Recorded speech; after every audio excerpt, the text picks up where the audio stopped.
hampir sama Tia mau bikin, tapi Tia akhirnya lanjut kalau aku mundur teratur karena sepertinya sudah oversupply, udah semakin banyak. Jadi aku sama Baby memutuskan untuk kita jadi pemain aja deh. Gitu.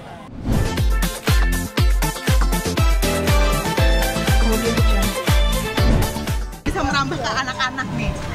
Jadi sebenarnya kan karena memang aku lagi terpadel-padel, aku udah lama main padel walaupun tidak jago-jago ya kan.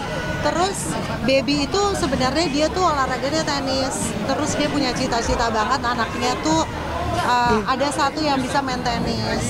Jadi waktu awal pertama kita olahraga bareng tuh tenis. Terus sampai akhirnya aku main padel, akhirnya Baby ikut main padel, anak-anak pun aku suruh main padel. Akhirnya kita punya kegiatan rutin family padel lah. At least 1 bulan sekali atau ya bisa 2 kali atau nggak sama sekali, jadi tergantung situasi. Nah hari ini perdana Bambang turnamen ya Bang? Gimana? Bambang cerita gimana? Pengalamannya Bambang pertama kali turnamen gimana? Seru. Jadi sebenarnya lawannya profesional semua. Jadi anak-anaknya itu yang memang udah coaching.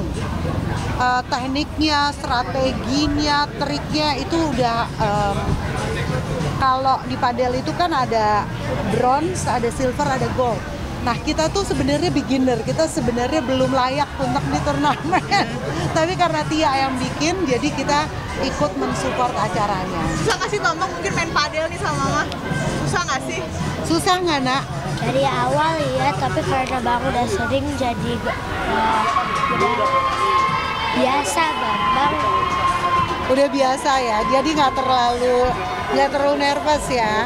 Karena aku bilang sama Bambang pokoknya nggak usah tertekan harus menang. Yang paling penting adalah dia punya pengalaman. Gimana sih rasanya kalah?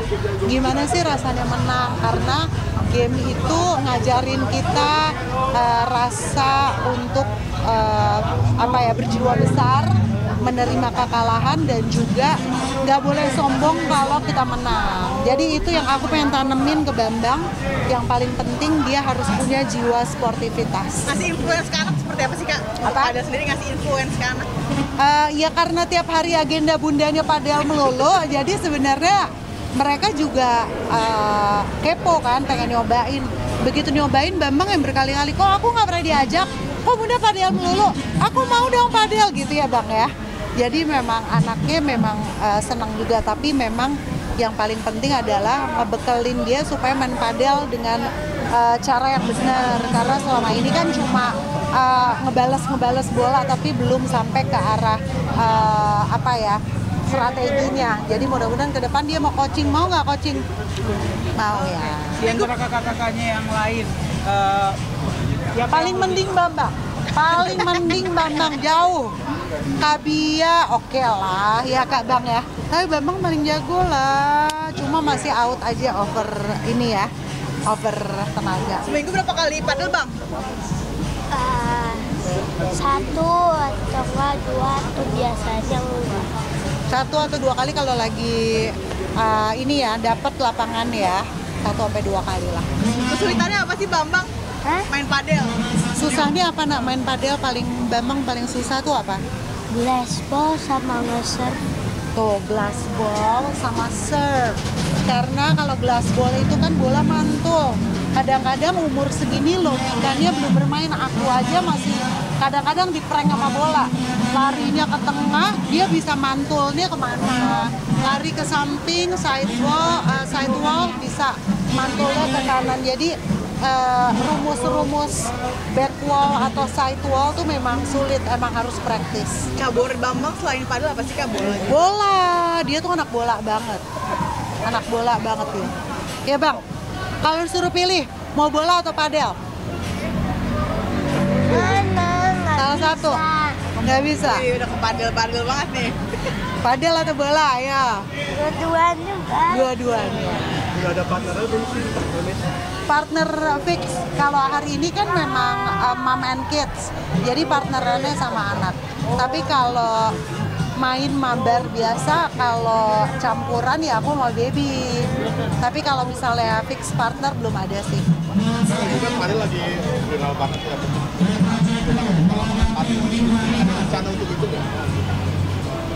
Hampir sama Tia mau bikin, tapi Tia akhirnya lanjut, kalau aku mundur teratur karena sepertinya sudah oversupply, udah semakin banyak. Jadi aku sama baby memutuskan untuk kita jadi pemain aja deh. Gitu. Malaysia Oke. punya anak-anak. Boleh ke mobil? Boleh. Bambang kan cowok aktif juga yang kayak gitu. Lagi hype lagi soal perundungan, bullying. Yang kemarin terjadi di SMA 72, basic background ceritanya kan memang dia adalah korban bully. Seperti itu. Ya, mungkin Bukannya katanya dia terobsesi sama teroris ya? termasuk juga. Jadi based on background ceritanya seperti itu. Nah, dirimu bagaimana cara menjaga anak-anak supaya terprotek dari perundungan ini?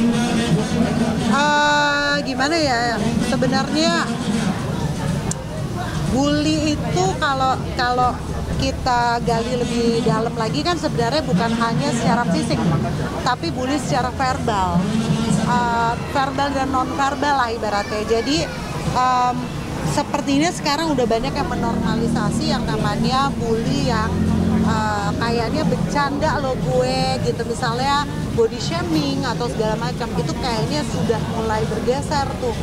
Jadi memang kita sebagai orang tua, aku terutama membekali Bambang tuh supaya tahu dulu nih apa sih yang namanya bully itu kategorinya apa, bukan cuma menyakiti secara fisik, tapi kadang-kadang dengan lisan kita pun itu sudah masuk kategori bully. Gimana cara ngelindunginnya? Yang paling penting mengedukasi anak sendiri dulu, jangan sampai anak kita menjadi pelaku bullying. Kalau anak yang sudah menjadi korban, rata-rata ujung-ujungnya dia akan menjadi pembuli. Korban bully akan menjadi pembuli biasanya rata-rata. Jadi aku cuma bisa mengedukasi anakku sebisa mungkin jangan sampai menormalisasi bercandaan yang kita lihat kayaknya ala cuma bercanda kok gitu. Tapi ternyata efeknya buat orang itu bisa sangat jauh dan sangat dalam dan sangat kena mental. Jadi aku cukup ngingetin anak-anak untuk hati-hati berkata-kata, ngasih komentar, hati-hati untuk berkomunikasi dengan orang, karena menurut kita yang bercandanya itu oke, tapi buat orang-orang tertentu yang mungkin dia punya masalah yang berat bisa sangat bisa membekas dan bisa bikin trauma. Itu yang nomor satu. Dan nomor dua adalah ya setiap ada kejadian kayak gini aku selalu open discussion sama anak-anak bahwa Kak, kamu tahu nggak sih kasus ini? Iya bun, dia begini-begini. Kita tukar pikiran untuk menyamakan persepsi. Jangan sampai ada anak-anakku insya Allah yang tidak mentolerir atau menjadi pelaku bullying. Kalaupun anakku pernah misalnya cerita, bun aku pernah sih kena bully, misalnya aku dibilangin kayak perempuan waktu Bambang gondrong, makanya potong dong rambutnya kayak biar nggak kayak cewek. Kan namanya anak kecil kan, tapi karena kita sebagai orang tua ngelihatnya udahlah anak-anak. Tapi kalau orang tuanya di sini tidak menasehati, perilaku itu akan kebawa sampai dewasa. Jadi aku sebisa mungkin memang sekarang gadget, sosial media, tontonan, film, apapun itu sangat rentan untuk anak-anak, atau mungkin kita pun orang tua secara tidak sadar pernah berucap sesuatu yang masuk dalam kategori bullying gitu lah. Jadi ya banyak ngerem diri, banyak evaluasi, banyak introspeksi. Jangan sampai kejadian dari SMA 72 ini ternyata berdampak sangat mengerikan, tragis. Kalau dilihat triggernya karena korban bully, walaupun ada faktor-faktor lain yang membuat dia jadi seperti itu. Jadi mudah-mudahan jangan nganggep remeh kondisi mental orang. Jangan nganggap remeh bahwa setiap orang punya mental yang kuat, dan kita nggak pernah tahu ternyata orang menyimpan luka atau menyimpan mental illness itu sendirian sehingga dia nggak dapat pertolongan, bantuan, dan dia melakukan kenekatan seperti itu. Bentuk self defense-nya mungkin ajarin Bambang belajar silat kah untuk adanya bullying secara fisik? Oh iya, papahnya pernah waktu itu ngebekalin Bambang basic sih, gerakan basic.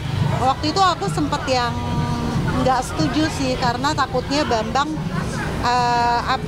tumbuh di mindsetnya tuh kayak Bambang pokoknya kalau ada temen misalnya abusive sama Bambang bilang sekali, no, jangan lakuin itu sama aku sakit, aku nggak suka digituin. Kedua kali dia lakuin lagi, bales Bang, disuruh baby kayak gitu. Aku waktu itu tuh awalnya kayak, jangan bales. Oh enggak, harus bales. Proteksi diri. Ya, proteksi, defense. Pertama udah dikasih warning, jangan, gue nggak suka, gue sakit kalau giniin. Kedua kali dia ulang, bales. Baby prinsipnya gitu, jadi ngedidik Bambang kayak gitu. Jadi sempat dikasih tahu gerakan-gerakan nangkis, gerakan kalau dipukul harus begini. Bapaknya lah yang ngerti, aku nggak ngerti. Pengawasan di sekolah seperti apa? Adanya bentuk sebelumnya bakar sampai apalagi ada yang Iya, ngeri banget ya, pastilah ya. Sekarang udah semakin banyak orang yang desperate, banyak orang yang ternyata menyimpan lukanya sendiri, sampai ada yang bunuh diri itu tadi ya, ya nauzubillah, ngeri banget. Jadi mudah-mudahan ya kita nih punya anak-anak yang memang harus diedukasi untuk bisa berempati. Jangan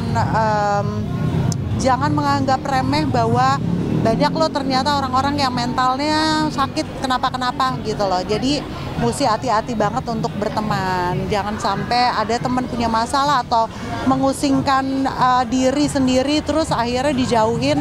Mungkin itu jadi salah satu trigger dia untuk bisa melakukan hal-hal yang anarkis.